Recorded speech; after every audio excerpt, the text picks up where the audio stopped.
कल हम लोग क्या पढ़े थे? सुगौली संधि। सुगौली संधि हम पढ़ लिए थे। नेपाल के विषय में, नेपाल और भारत के विषय में क्या क्या चीज़ें हुई थी, क्या घटना घटी थी, ठीक है, क्या सुगौली संधि, पूरी जानकारी आपको दी गई थी। लेकिन आज जिसे हम पढ़ने के लिए जा रहे हैं, शायद इसके पहले आपको जानकारी नहीं रही होगी। देखिए, आज हम एक देश को पढ़ने के लिए जा रहे हैं। जिस तरह हम भारत को पढ़े, ऑस्ट्रेलिया को पढ़े, चीन को पढ़े, तमाम ऐसे देशों को हम कवर किए हैं। और वैसे ही आज एक छोटा सा देश है ऑस्ट्रेलिया महाद्वीप का, और उस देश को आज हम कवर करेंगे, और उस देश का नाम है फिजी। वैसे देखा जाए, फिजी एक द्वीपीय देश है।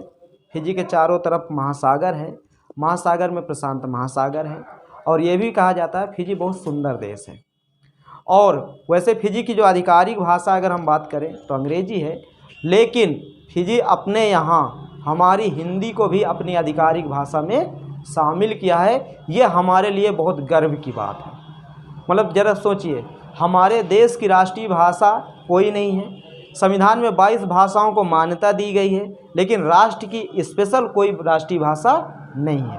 लेकिन देखिए, फिजी एक छोटा सा देश है, और वो अपने देश के अंदर हमारी हिंदी को राष्ट्रीय भाषा का दर्जा दिया है। तो ये हमारे लिए गर्व की बात है। तो आज इसी को आप हम जानते हैं, फिजी को। देखिए, ये ऑस्ट्रेलिया महाद्वीप है, ये एशिया महाद्वीप है, और उसके बाद इसी ऑस्ट्रेलिया का ये जो आप ये क्या बोलते हैं, ये दिख रहा है आपको, ये प्रशांत महासागर है। और प्रशांत महासागर में ये एक छोटा सा द्वीपीय देश है जिसे कहा जाता है फिजी। ये आप जो मैप देख रहे हैं, ये फिजी का मैप है, और फिजी छोटे छोटे द्वीपों से मिलकर बना है। आप देख रहे हैं, ये टोटल कई द्वीप हैं इसके अंतर्गत। उसके बाद इसकी राजधानी बताई जाती है सुआ। क्या बताई जाती है?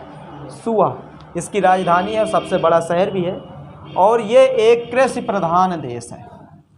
कैसा देश है? कृषि प्रधान देश है। फिजी में सबसे ज़्यादा गन्ने की खेती की जाती है। किसकी खेती की जाती है? गन्ने की। फिजी में सबसे ज़्यादा गन्ने की खेती की जाती है। और मैं आपको एक चीज़ और बता दूं, भारतीयों की संख्या फिजी में लगभग 3.5 लाख। मतलब आप इतना समझ सकते हैं, लगभग 3.5 लाख लोग भारत के, जो हमारे यहाँ के मूल निवासी हिंदू, वो फिजी में रह रहे हैं। और फिजी की कुल जो आबादी है वो लगभग 9 लाख है।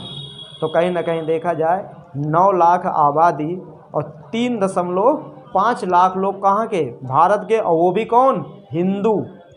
तो कहीं ना कहीं देखा जाए, लगभग 34% भारतीय कहाँ रह रहे हैं? फिजी में। और यही कारण है कि फिजी हिंदी भाषा को एक राष्ट्रीय भाषा का दर्जा दिया अपने देश के अंदर। यहाँ तक कोई दिक्कत समझ में आ गया? अब देखिए, वैसे फिजी के और हमारे जो रिश्ते हैं बहुत अच्छे हैं। एक छोटा सा देश है। अभी हमारे देश के प्रधानमंत्री Narendra Modi ji Papua new Guinea गए थे, फिजी भी गए थे। देखिए, कहीं जब हम आएंगे जाएंगे तभी रिश्ते मजबूत होते हैं। और जब हम कहीं आएंगे जाएंगे नहीं तो हमें कौन जानेगा? तो हमें अमीरों के पास भी जाना है और गरीबों के पास भी जाना है।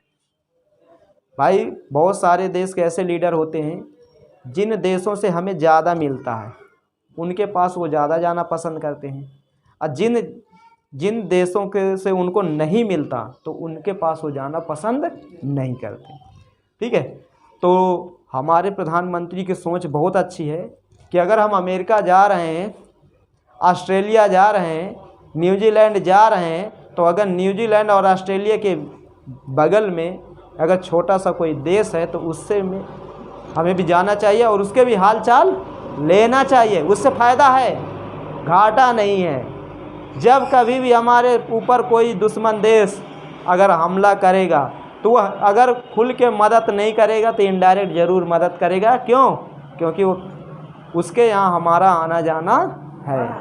वो कहीं नहीं मदद करेगा, यूएनए में हमारे पक्ष में वोट करेगा कि हम भारत के पक्ष में हैं, भारत ने सही किया है।